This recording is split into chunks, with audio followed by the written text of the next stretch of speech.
এই দেশের মানুষ বড়লোক বড় হবে, গরিব গরিব হবে। কারণ গরিব পাপী, বড়লোক হচ্ছে আরও বড় পাপী।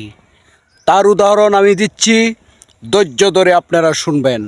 কারণ হচ্ছে বড়লোকের বড় বড় সিন্ডিকেট তৈরি করে টাকা কামায়, ছোট লোক ছোট ছোট সিন্ডিকেট করে টাকা কামায়। এলাকায় দেখবেন ছোট্টখাটো ঝামেলার ভিতরে গিরিঙ্গি প্যাঁচ লাগাইয়া গরিবে আরেক গরিবের হক মেরে খাচ্ছে।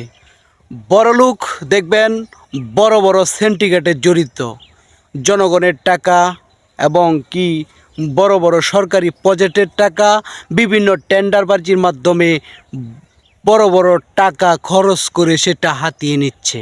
এই জন্য বলি, এই দেশের গরিব গরিবই থাকবে, বড়লোক বড়লোকই থাকবে।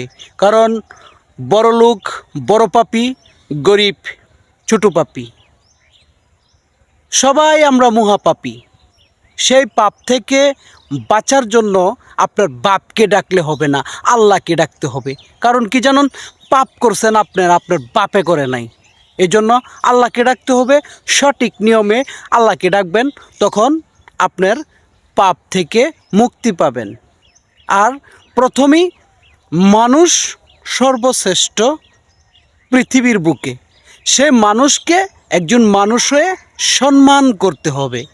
কারো হক মেরে খাওয়া যাবে না। এই দুনিয়ার ভিতরে যতগুলি মানুষ আছে, হিন্দু বৌদ্ধ খ্রিস্টান, কেউ কাউকে হিংসা করা যাবে না।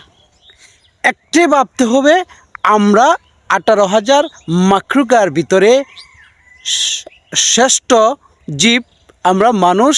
আমরা মানুষ জাতি, আমাদের জ্ঞান আছে, আমরা কথা বলতে পারি, আমরা এই পৃথিবীতে সুন্দর এবং সুস্থ সব কিছু উপভোগ করতে পারি।